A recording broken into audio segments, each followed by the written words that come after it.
દિલ્હીના લાલ કિલ્લા પાસે બ્લાસ્ટમાં મોટી અપડેટ જે સામે આવી રહી છે. દિલ્હી બ્લાસ્ટમાં થયો તેની પહેલા તે ગાડીના સીસીટીવી સામે આવ્યા છે અને જે યુવક છે તેની પર ઓળખ થઈ ગઈ છે. વિગતે ચર્ચા કરીશું. નમસ્કાર, હું છું પ્રથમ મોદી. આપ જોઈ રહ્યા છો નિર્ભય ન્યૂઝ.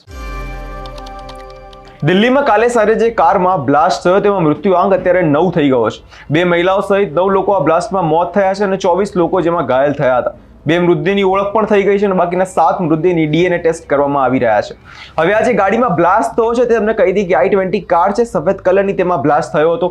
આ બ્લાસ્ટ થયો તેની પહેલા આ ગાડી કોઈ ટોલ પ્લાઝા પર ક્રોસ કરતી હોય તે સીસીટીવી સામે આવ્યા છે. પહેલા તમે સીસીટીવી પર નજર કરી લો.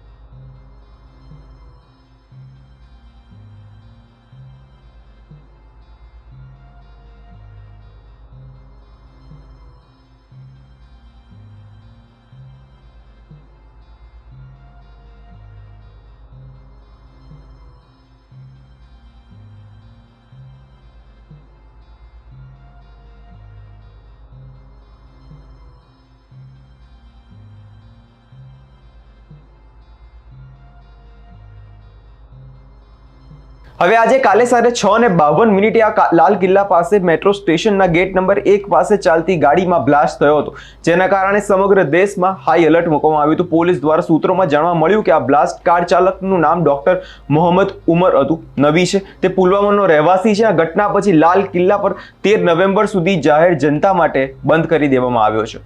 વિસ્ફોટ બાદ હવે ગુજરાત સંપૂર્ણ હાઈ એલર્ટ પર છે. રાજ્યની સુરક્ષાને ધ્યાનમાં રાખીને તપાસ અને ચેકિંગનો ધમધમાટ જે શરૂ કરી દેવામાં આવ્યો છે. અમદાવાદથી લઈ ગાંધીનગર, રાજકોટ લઈ સૌરાષ્ટ્ર, દરિયાકાંઠા જિલ્લાના પોલીસની ચહલપહલ વધી ગઈ છે. પાકિસ્તાન સાથે દરિયાઈ પટ્ટી ધરાવતા ભાવનગર, જુનાગઢ, દ્વારકા, કચ્છ જેવા અલગ અલગ જિલ્લાઓમાં મોટા પાયે પોલીસ ચેકિંગ જે છે હાથ ધરવામાં આવી રહ્યું છે.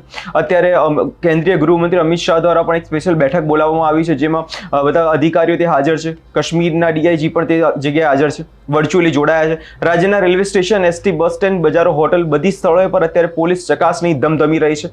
માત્ર અમદાવાદમાં જ નહીં, વરાછા, વડોદરા, ભરૂચ, નવસારી, પાટણ જેવા અલગ અલગ શહેરોમાં પણ તપાસ જે છે શરૂ કરી દેવામાં આવી છે. દરેક મુસાફરના થેલા ખોલીને તપાસ કરી રહ્યા છે. ગાડીઓમાં ચેકિંગ હાથ ધરવામાં આવ્યું છે. અત્યારે અલગ અલગ જે નાકાઓ છે ત્યાં ભારે બંદોબસ્ત જે છે ગોઠવી દેવામાં આવ્યો છે. પોલીસની ટુકડીઓ હાઈવે પર રાતભર પેટ્રોલિંગ જેમણે તે કર્યું છે. પોલીસ દ્વારા કોઈ પણ ફેક ન્યૂઝ ના ફેલાવવામાં આવે તેની અપીલ જે છે કરવામાં આવી રહી છે અને જો કોઈ પણ કરશે તો તેની સામે કડક કાર્યવાહી પોલીસ હાથ ધરશે તેવું કહેવામાં આવ્યું છે.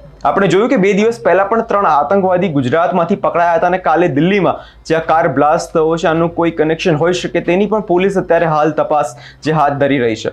તમારો શું અભિપ્રાય છે તે કમેન્ટ બોક્સમાં જરૂરથી આપજો અને અમારી ચેનલ નિર્ભય ન્યૂઝને લાઇક, શેર અને સબસ્ક્રાઇબ કરવાનું ભૂલશો નહીં.